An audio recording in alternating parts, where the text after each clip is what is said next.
Hello, I'm Joseph Rescigno, talking about my book, Conducting Opera with Theater Meets Music. There's an expression, God is in the details. Well, that's true of many fields, but it's especially true in music and in theater. And when you have music and theater, you have opera. Now, sometimes a subtle change of expression or execution can alter the perception or illuminate the drama of a situation. In this video, I'd like to talk about subtle changes on the part of the singer. Sometimes these changes are just purely dramatic, sometimes musical dramatic. First case, in Tosca. In the second act, after Cavaradossi has been tortured, Tosca finally can't stand it anymore, and she reveals the hiding place of Angelotti to Scarpia. Whereupon his henchman, Sciarrone, comes in to the room and says he has fainted, meaning Cavaradossi has fainted. Tosca has the line right afterwards, Assassino, voglio vederlo, murderer, I want to see him. And in the majority of cases, the soprano delivers the line assassino, forte, aggressively to Scarpia, and then in a kind of self-indulgent, meek way, I want to see him, voglio vederlo. Now, of all the possible ways of doing the line, that to me is the weakest and the strangest. Now, if she sings forte, assassino to Scarpia, then certainly voglio vederlo has to be in the same mood and the same dynamic. But I think saying forte, assassino right to Scarpia is a mistake. He's already tortured her lover, Cavaradossi. He threatens to kill him, have him killed. He can have her killed. So if she says the line murderer to him, it surely should not be forte. By the way, Puccini gives no dynamic for that line or that phrase at all.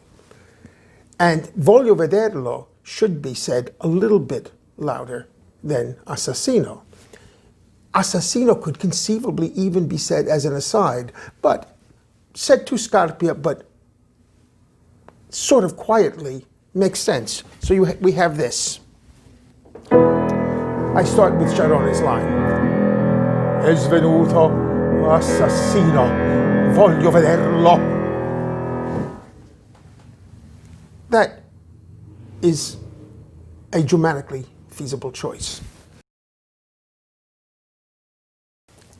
In Mozart's opera, The Marriage of Figaro, in the last act, in the finale, it begins with a quartet, and each of the characters at one point either hides or goes off stage, leaving the stage completely empty, and Figaro enters. His first line is tutto è deserto e placido. Everything is deserted and calm. And it is usually sung in a very calming way by the baritone. But not only must the singer take into consideration the text, but the dramatic situation. Figaro is not calm at all. Figaro is very tense. He is convinced that his new wife, because they just got married at the end of the last act, is having a romantic tryst with his master, the Count, in this garden. So if he says the line calmly, it is just wrong. He should say it with anxiety and with tension.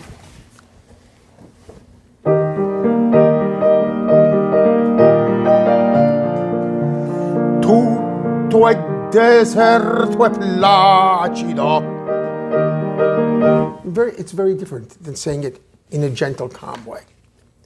Now, in Act 2 of Verdi's opera Otello, we have a very interesting case of a detail, both musical and dramatic. Iago, the villain, is in possession already of a special handkerchief that belongs to Desdemona and was a present from Otello. Iago knows this, but he says to Otello, I've seen this cloth in Desdemona's hands, very delicate, beautifully embroidered with flowers. And he says, oh yes, that was the handkerchief I gave her as a pledge of our love. Whereupon Iago tells Otello, that handkerchief yesterday, I'm sure, I saw it in the hands of Cassio. Now, over the word Cassio are two little accents. And often, Iago delivers that name forte. He goes, Lo vidi man di Cassio. Okay. Why is that wrong? It's in every possible level, it's wrong. Number one, he is a consummate actor. If anything, he's feigning reluctance to give the name Cassio to Otello. Number two, he is not a Scarpia. He is not a bully. He is pretending to be such a good friend of Otello and trying to he doesn't really want to say it, but as a friend, he's got to imply that maybe his wife is unfaithful. Now, the accent, like the staccato, is a relative term. It does not mean forte. It means a slight emphasis in the context of the dynamic that is given. In this case, Verdi writes three things over this line, Io vidi in man di Cassio, or Lo vidi in man di Cassio. He writes pianissimo, he writes cupo, darkly, and finally over in man di, he writes lento, slowly. So if we observe all of these things, and then in that context of pianissimo, be very clear with the word Cassio, then the explosion that happens in orchestra and in the singer on the part of Otello right afterwards is a wonderful contrast and puts in relief the two characters, how different Otello and Iago are. So we have quel fazzoletto ieri, certo ne son, lo vidi man di Cassio, mille vite l'idola sei Dio. And we have the contrast. Now I would like to talk about note choices. In a few instances, a composer will give alternate notes to a singer, and in very rare cases, I've even seen it to an orchestral player. Towards the end of the opera Salome by Richard Strauss, he gives an alternate note to the soprano, to Salome. And you almost never hear a soprano take that other choice, the alternate choice. The phrase is, she's had this huge scene, it's more than an aria, it's a 10, 11-minute scene where she is singing to the severed head of John the Baptist. And her last phrase is Ich habe deinen Mund geküsst, Johanna. I have kissed your mouth, John. And she repeats, Ich habe ihn geküsst, I have kissed it, deinen Mund, your mouth. Now, the choices are this. Ich habe deinen Mund geküsst, Johanna, or Johanna. Why do I like the higher note, the one that you almost never hear?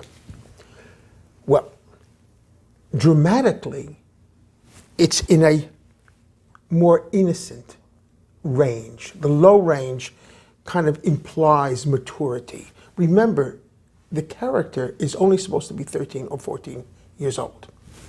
So rather than some kind of villainess, she is a bad seed, a child that's already evil. On a musical level, it's a more interesting choice. Why? Well, it is not the lower note, the G sharp, is the root of this chord. But the D sharp, the alternate choice, is the fifth.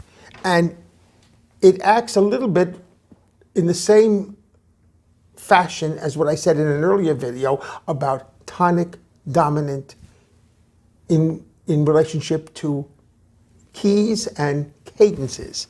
In this case, you do not cadence on the root, but you finish on the fifth of that, and the music goes forward so that you have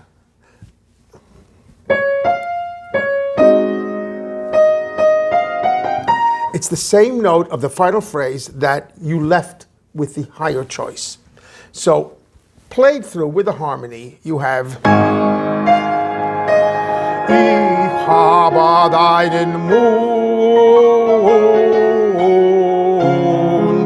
geküsst, Johanna. Ich habe ihn geküsst,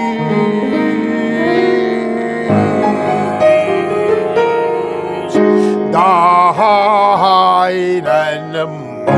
And there is the cadence, and there is the end. In the second act of Verdi's Rigoletto, the tenor has a beautiful aria, Farmi veder le lacrime. And Verdi gives not one, but two alternate phrases for the tenor in that aria. Now, I've never heard a tenor take either one. But especially the first, I find very interesting. In fact, the last time I did the opera, it was with a young cast, and I asked the tenor to take the alternate phrase the first time. Why? Because that phrase is repeated just a half a page later, giving the same two choices.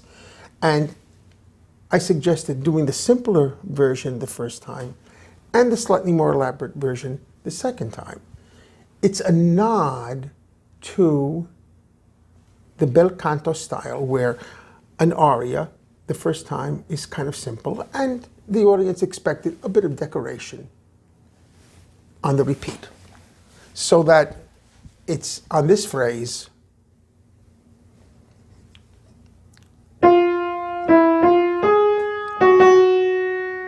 here, most tenors go the lower alternate, but Verdi gives the possibility of doing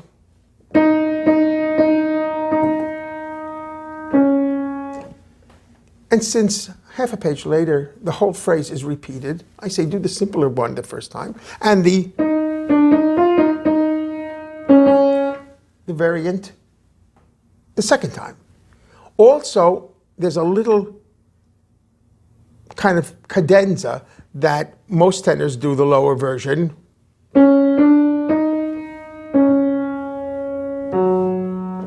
And he gives a possibility of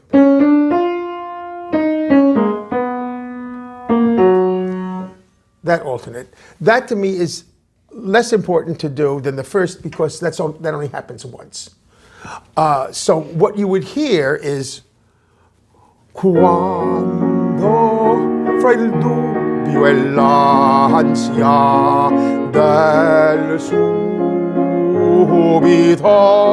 periglio dell'amor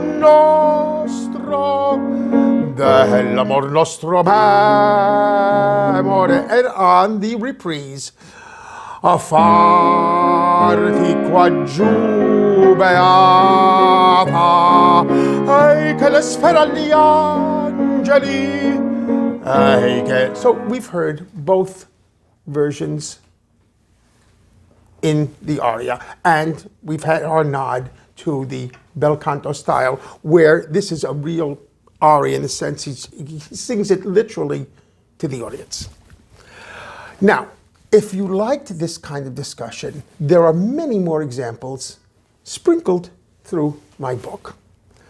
In the next video, I'd like to talk about the choices to clarify the music or the drama that a conductor makes using different phrasing or balances in the orchestra.